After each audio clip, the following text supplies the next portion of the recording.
कर्नाटका वक्फ board के पास already 55,000 एकड़ वक्फ land है ऑफिशियली। अनऑफिशियली रेट्स अलग है। ऑफिशियली 4 लाख करोड़ का ये लैंड बनता है। इन प्रॉपर्टीज को किसी ना किसी तरीके से अलग तरीके से राउट करके कहीं रेंट पे चढ़ा दिया, उसका रेंट खाने लग गए। बिल्डर्स को बेच दिया, बिल्डर्स ने उसके ऊपर कंस्ट्रक्शन कर ली। Fun fact, Delhi high court का जितना लैंड है और हमारे सुप्रीम कोर्ट का जितना लैंड है वो भी वक्फ बोर्ड क्लेम कर चुकी है। शिया वक्फ बोर्ड और सुन्नी वक्फ बोर्ड में भी बहुत सारे ऐसे इंस्टेंसेस मिलेंगे जहां दोनों एक दूसरे से लड़ पड़े हैं वक्फ प्रॉपर्टीज को लेकर। मिस्टर अकबरुद्दीन ओवैसी ने खुद ये कहा है कि वक्फ बोर्ड के काम के ऊपर एक सीबीआई इंक्वायरी बैठनी चाहिए। अगर आप इंडिया में एक सिविलाइज सोसाइटी में रहना चाहते हैं तो ऐसे लॉज के अंडर आप कैसे रह सकते हैं?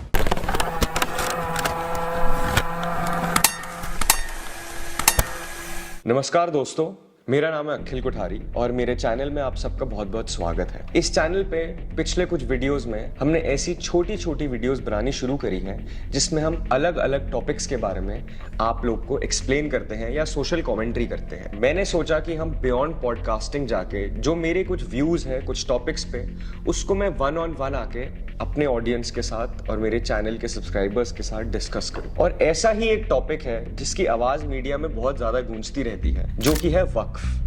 अब वक्फ के बारे में जो ये ऑडियंस देख रही है, शायद आप में से बहुत सारे लोगों को मेरे से ज्यादा मालूम होगा या मेरे से ज्यादा नॉलेज होगी, लेकिन मैं अपना व्यू पॉइंट छोटी छोटी वीडियोस में सिंपल तरीके से आप लोग को बताना चाहता हूं। तो सबसे पहले हम बात करेंगे कि वक्फ होता क्या है। वक्फ बेसिकली इस्लामिक लॉ के अंडर एक चैरिटेबल एंडाउनमेंट है। कोई भी ऐसा आदमी who is able to provide their asset, property, building, money or whatever in the form of a charity to the people of the society, उसको वक्फ बोला जाता है। और इसको वापस लिया नहीं जाता, एक बार दे दिया तो दे दिया। और जो वक्फ बोर्ड है जिसको इंडिया में कॉन्स्टिट्यूट करा गया है, अलग अलग जगह के अपने अपने वक्फ बोर्ड होते हैं। उनका काम होता है इन एसेट्स को सही तरीके से सोशली यूज करना, जैसे कि हॉस्पिटल्स बनाना या अलग चैरिटेबल ऑर्गेनाइजेशंस खोलना, स्कूल्स खोलना। बट असलियत में इसका ऐसा यूज आज तक हुआ ही नहीं है। और आपको सुनने में ये आइडिया बहुत ही अच्छा लग रहा होगा कि वाह, सोसाइटी के लिए चैरिटी करी जा रही है बाय मुस्लिम्स। बट आपको मैं इसकी असलियत बताना चाहता हूँ कि किस तरीके से इसका मिसयूज करा जाता है और क्यों ये सही नहीं है। पहले मैं आपको कुछ इंस्टेंसेस दूंगा। 2024 में 123 वीवीआईपी प्रॉपर्टीज यूपीए गवर्नमेंट ने डिसाइड कर दी वक्फ बोर्ड को देने के लिए। इसमें बहुत सा लैंड दिल्ली डेवलपमेंट अथॉरिटी का था और ये 2014 के नेशनल इलेक्शन से कुछ समय पहले की ही बात है। अब आप समझ सकते हैं कि ये मूव यूपीए ने क्यों ली थी। इसी तरीके के बहुत सारे एग्जाम्पल्स मैं आपको आगे भी दूंगा कि कैसे पॉलिटिशियंस और पॉलिटिकल पार्टीज वक्फ बोर्ड को लैंड दे देती है अपने फायदे के लिए, अपने वोट बैंक के पॉलिटिक्स के लिए। और दिक्कत की बात यह है कि जो वक्फ बोर्ड है वो किस तरीके से इन प्रॉपर्टीज का मिसयूज करता है। मैं आपको ऐसे अनगिनत एग्जांपल्स दे सकता हूं, फ्रॉम अमानतुल्लाह खान टू आजम खान, जिन्होंने इन वक्फ प्रॉपर्टीज को, बिकॉज ये जो लोग थे ये वक्फ प्रॉपर्टीज और वक्फ बोर्ड के कहीं ना कहीं कोई पोजीशन होल्ड करते थे, so they had access to do things with these properties. और इन लोगों ने क्या करा? इन लोगों ने इन प्रॉपर्टीज को किसी ना किसी तरीके से अलग तरीके से राउट करके कहीं रेंट पे चढ़ा दिया, उसका रेंट खाने लग गए। बिल्डर्स को बेच दिया, बिल्डर्स ने उसके ऊपर कंस्ट्रक्शन कर ली। तो इसका सोसाइटी और पब्लिक के लिए कुछ काम नहीं हुआ। इन मुस्लिम नेताओं की जेबें ही भरी गई। अब आप सोचिए कि आप एक घर में रहते हैं। मैं नई दिल्ली में एक अच्छे इलाके में रहता हूँ और मैं यहाँ पे पिछले 25 सालों से रह रहा हूँ। अब एकदम से वक्फ बोर्ड कल सुबह सुबह मेरे घर पे एक नोटिफिकेशन भिजवा देती है कि ये जो लैंड है ये तो वक्फ का लैंड है। तो आप क्या करोगे? आप ज्यादा कुछ कर भी नहीं सकते, क्योंकि वक्फ बोर्ड को इतनी ज्यादा पावर्स दी गई है।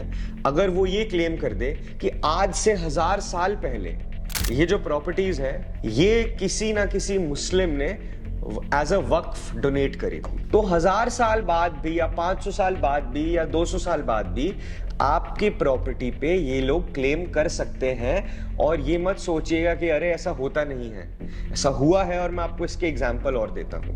रीसेंट सबसे ज्यादा बड़ा एग्जाम्पल है, एक गांव है कर्नाटका में, विजयपुरा डिस्ट्रिक्ट में। उस डिस्ट्रिक्ट के 1500 एकड़ लैंड को कर्नाटका के वक्फ बोर्ड ने एज वक्फ लैंड क्लेम कर दिया। और मैं आपको यह बताना चाहता हूं कि कर्नाटका वक्फ बोर्ड के पास ऑलरेडी 55,000 एकड़ वक्फ लैंड है, जो कि करीबन करीबन ऑफिशियली, अनऑफिशियली रेट्स अलग है, ऑफिशियली 4 लाख करोड़ का ये लैंड बनता है। और कमाल की बात यह है कि इसमें से आधा लैंड 2 लाख करोड़ का प्राइवेटली मिसयूज हो रहा है।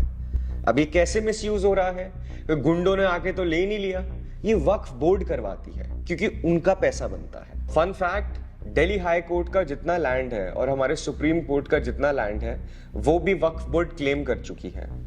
वक्फ बोर्ड के हिसाब से पूरी लुटियंस दिल्ली ही उनकी है, तो कल को prime minister's house, president's house, parliament house, सब पे वो क्लेम कर सकते हैं। ये तो इतनी बड़ी पॉलिटिकल और जुडिशियल इंस्टीट्यूशंस है कि इसको ये आउटरीच करके ज्यादा हाथ अपना नहीं मारते।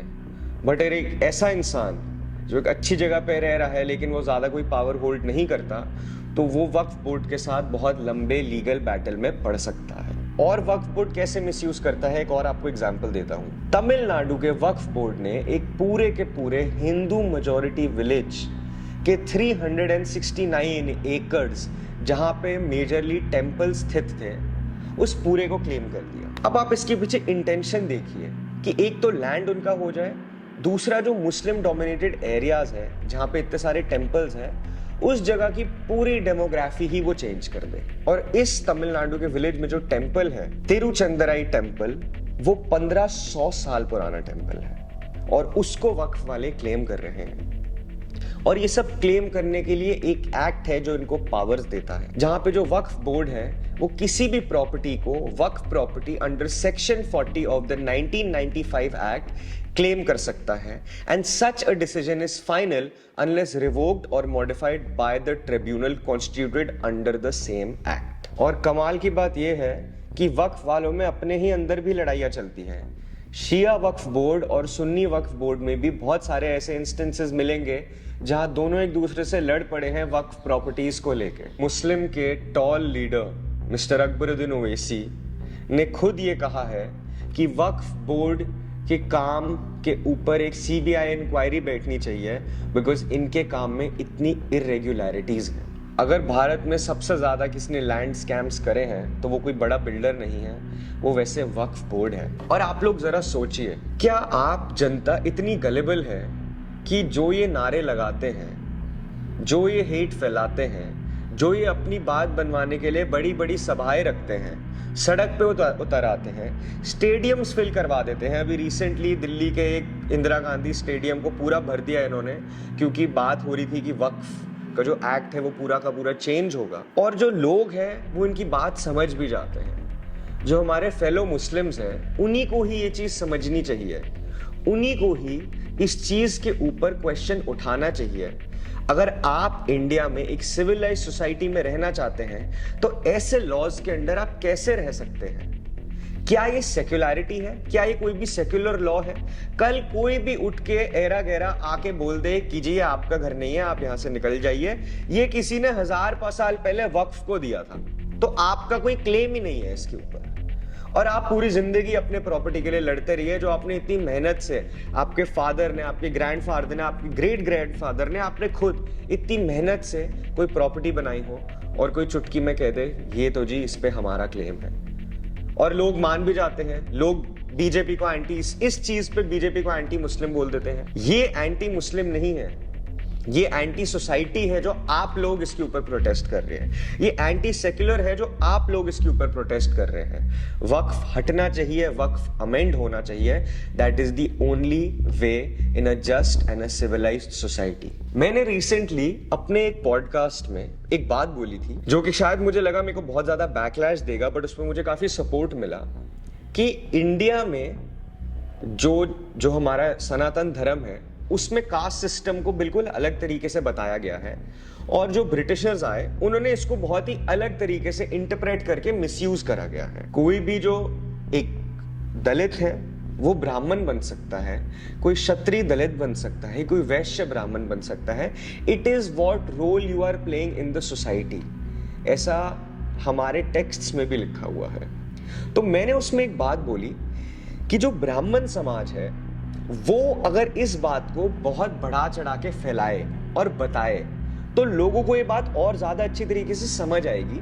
और कुछ प्रथाएं जो अभी भी हमारे देश में चल रही है, इवन दो पहले से बहुत कम हो गई है, बट कहीं कहीं जगह अभी भी चल रही है, उसको ये अबॉलिश करने में Brahmins have the biggest role to play in it. तो ये जो वक्फ की बात आती है, ये जो यूसीसी की बात आती है, जो पर्सनल लॉज की बात आती है, जो खराब पर्सनल लॉज की बात आती है, उसमें the Muslims have a much greater role to play than anyone else.